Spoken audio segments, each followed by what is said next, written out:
Sorcha, World Refugee Day was celebrated recently, and you and Oxfam launched the international report on the refugee crisis and indeed made some calls on the Irish government on the plight of refugees in Ireland. How would you describe the current plight for refugees in the world, and could you remind us as to where all these refugees are coming from? So earlier this week we saw the publication by the UN's Refugee Agency of the latest statistics, which showed that there are now 65.6 million people who've been forced to flee their homes, and of those 22.5 million are refugees, with the remainder of those people being what we'd call displaced within their own countries, so having to flee one part of their country to another to find safety.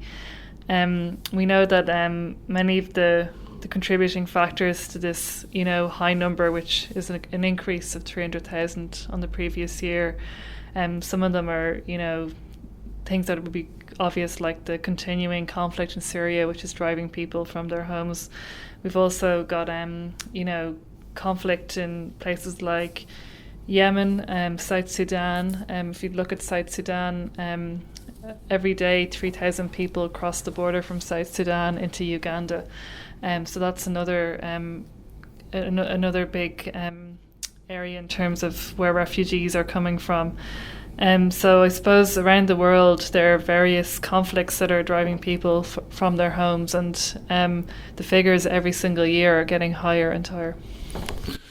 It's unbelievable that this is the biggest refugee crisis since World War II. I don't know the figures from World War II, but we up until a few years ago, we would have thought that all this was behind us. But to be happening again in the 21st century, and it's unbelievable, isn't it? Yes, it is shocking that there are more people on the move, having fled their home in the world now than at any other point in time since World War II, or indeed I believe since records began. And it is in a world in the 21st century, as you say, it is highly shocking. I suppose the factors around that are, primarily conflict driven. Unfortunately, conflicts are still going on in different parts of the world, and efforts to try and resolve them maybe are not strong enough, or are failing for multiple reasons. I suppose because there are no conflicts in Europe, we're used to there not being conflicts, but there are actually conflicts still happening around the world. It's hard. It's kind of hard to believe for some people. And absolutely, another, I guess, factor that causes people to leave their homes is, for example, the hunger crisis, where people have to leave where they live because they can't grow enough food to eat. So we're seeing people on the move in places like South Sudan because of food insecurity as well as conflict. And then we also know that there's hunger is a major problem for many people in East Africa, Yemen and Northeast Nigeria. And then you've got the factor as well of sort of natural disasters, like, for example, the impact of drought, or earthquakes or other events like that, floods that would cause people to also leave their homes. And only in the last few years, I think it is supposedly global warming as well. Absolutely, climate change would be a massive factor in terms of something that forces people to leave, and no one wants to leave their home. Every refugee I've met when I've visited refugee camps in places like Lebanon and Tanzania and South Sudan, they all say they want to go back home, but there are reasons why they can't. And that's why when we're thinking about how to resolve the refugee crisis, we not only have to provide a place of safety and security for those who have to leave their homes, but also address the root causes for why they're leaving. Yeah, I think it's only the last few years that it's been said that global warming is actually causing the movement of people, so it's becoming real now. It's real to a lot of people. The leaders of the European Union are getting a lot of criticism for how they are handling the refugee crisis. In the opinion of Oxfam, how bad have they actually handled it? Well, Europe is supposed to be a place that values human rights, a kind of a leader in the world in terms of ensuring people have the right to move, to find safety and security. And I suppose ever since, a few years ago, the UN's Refugee Agency highlighted in advance that it was anticipated there would be much higher flows of people coming towards Europe. European member states failed to adequately respond to what was then kind of a minor spike, if you like, of people looking to migrate to Europe. And this has had real consequences, this lack of preparedness, and also the lack of, emphasis we would feel on helping people to uphold their rights to move, to find safety and security. We've seen, we've documented some horrific stories of people who've been trying to cross and enter EU member states, being faced with barbed wire, with police dogs, with very inhumane treatment.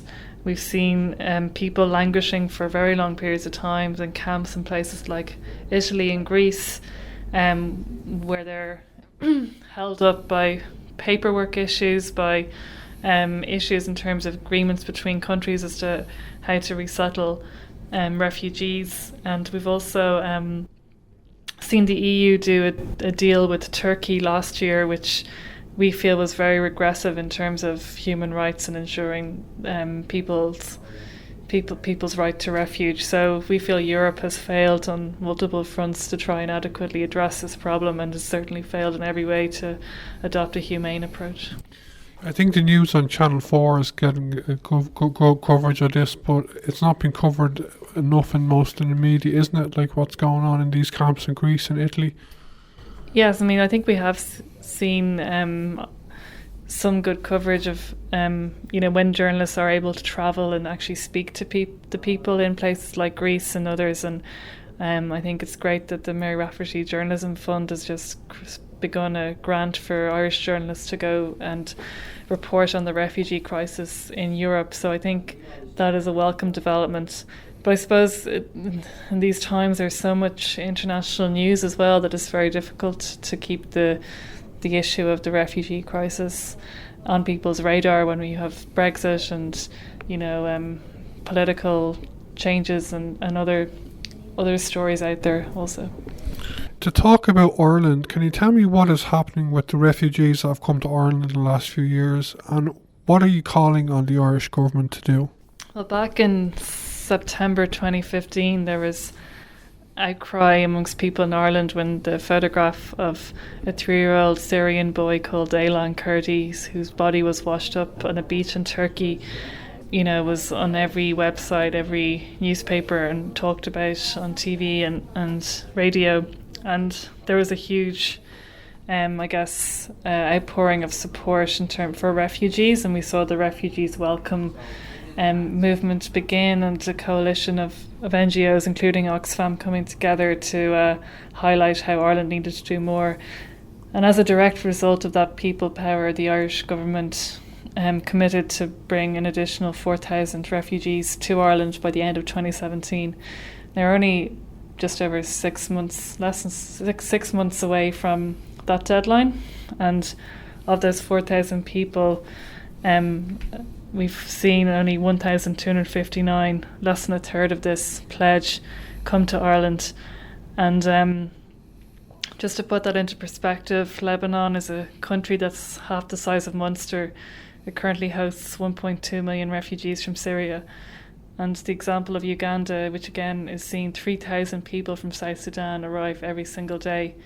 While the government pledged to bring 4,000 refugees, after that pledge, they then devised changes to the family reunification, which was the mechanism that allowed refugees who are in Ireland to bring family members over to Ireland. So despite this pledge, they then made it more difficult for people to bring extended family members seeking safety to Ireland. And in the 2015 Act, International Protection Act, they took away discretionary power that the minister had to allow extended family members to come to Ireland. And what that meant was that from there on in, refugees in Ireland could only apply for children or siblings under the age of 18 to come and join them. and their spouses. So that effectively means that, grandparents are being separated from grandchildren, and parents are being separated from children over the age of 18, and children who are travelling alone can't reach extended family members in Ireland. So what we're calling on the Irish government to do is to amend this 2015 Act to expand the definition of the family, to allow young adults who are to come here, parents, siblings, in-laws and other dependent relatives.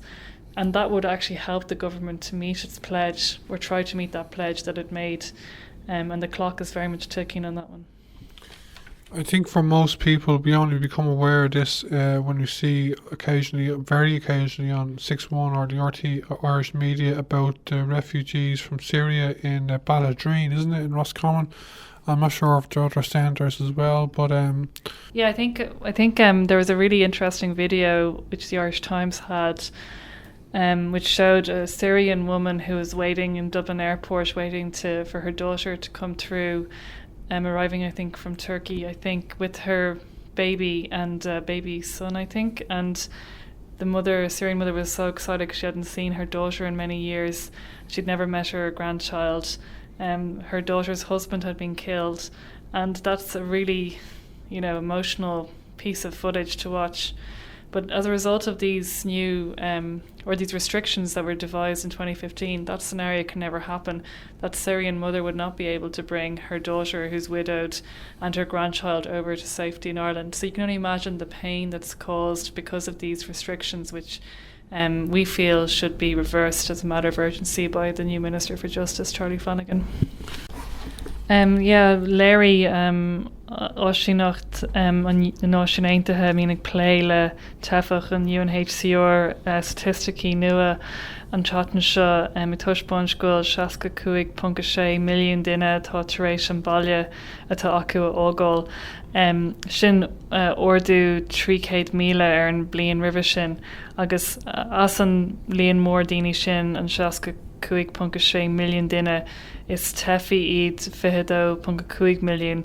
Na daoine eile tá na daoine sin dí loirithe ina tír féin, so cín sé sin go bhfuil siad tar éis an baile ógáil a tír nó Iraq, nó Yemen, nó an Sudan Heas, ach ina gcónaínis a cantar eile nó an áit eile sa tír céine.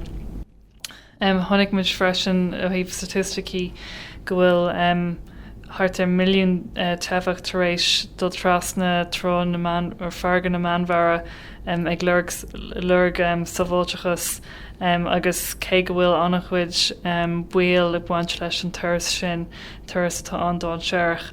Agus go minic nuair tá daoine ag fógáil an baile agus ag taisteal chuig áitnar nó san Eorp, bíonn an turas sin an Jackar agus uirnta caileann daoine iad chéile, bíonn daoine macónaí i gcampaí agsúla, agus tá dailt mór an ó thaobh an clán nuair atá daoine ag géirí buga ag lurg charman. Agus tá teifig in éireann a tháinig, tá teifig i teacht an seo le blianta ceapan seo, ach tá teifig a tháinig an seo le cúpla bhbliain nuas. Tá fáibanna le cú freisin nach bhfuil?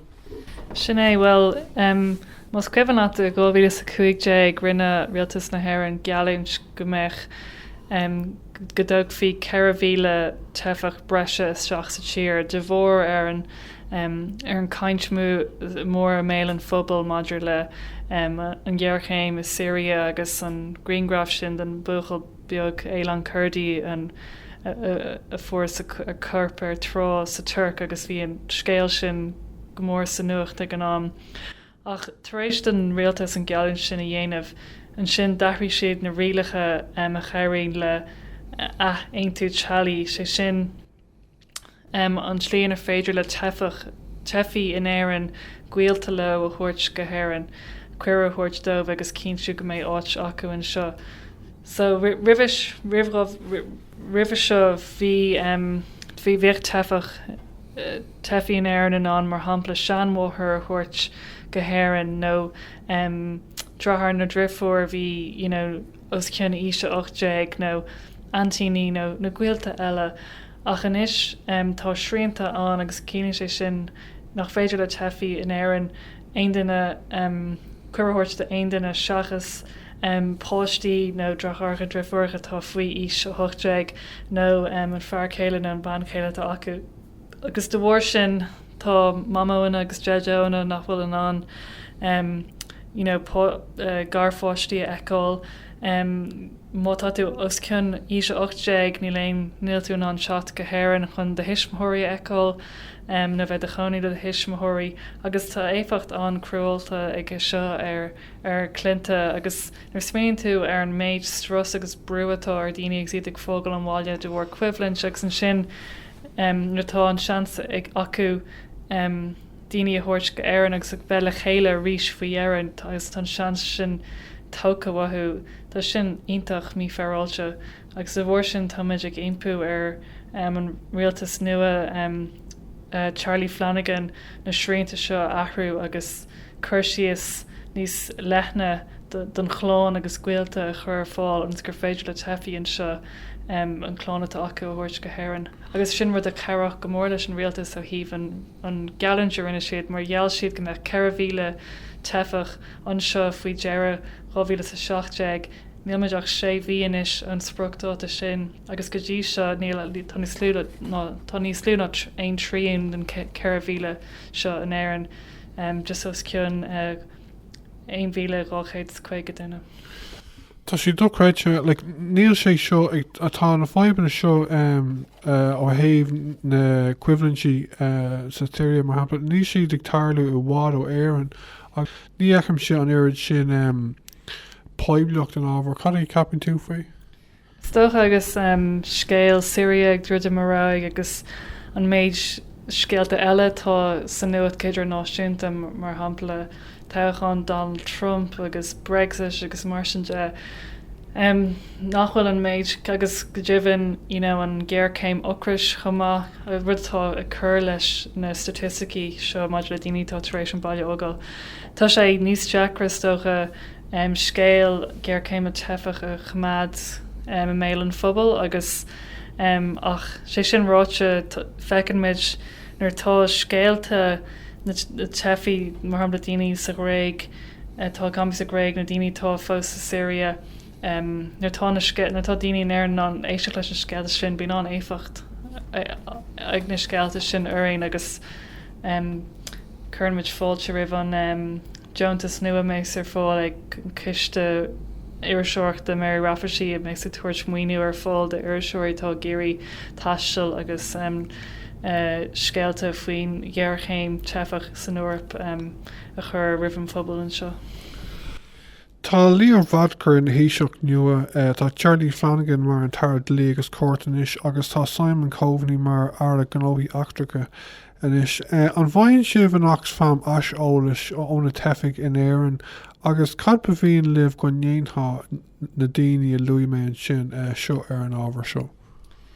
Bhíon muid ag gobar le agrachtaí atá gobar le tefií in éan mar chuid den chogúlaíocht tefach so she'd sin an Irish Refugee Council and Migrant Rights Centre agus doras limní agus agrachtaí eile tá ag gobar le tefií in éan agus socha leis an tíiseach nua ara nua sa ranna lí agus Charlie Flanagan agus socha meán ólas ag Charlie Flanagan mar bhí sé mar ara gnóthaí achtracha ribhise bheitán ólas aige maráil ar na fáhanna bhfuil daoine ina tefa go híomh na cuiimhlintí tá arsúil ar fud an dain agus feibn eile.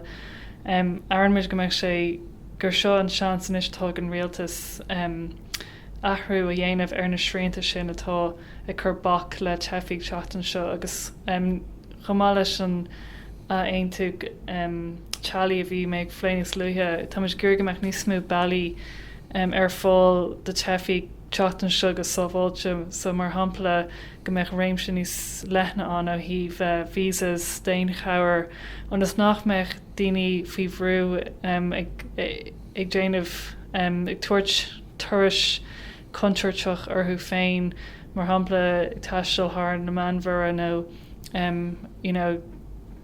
turas mór fada ar na buithrethe in inar na Hórappa caiimiid dearachar leis an bhuiil sin atá an daoine is tuigeann muid céint fáil bín go daoine déanamh an tuair sin mar níochann si go léon rá eileacha caiimiid an rá a thuirt deh teacht chuig tíortha ar nós an aireann go sábháilte.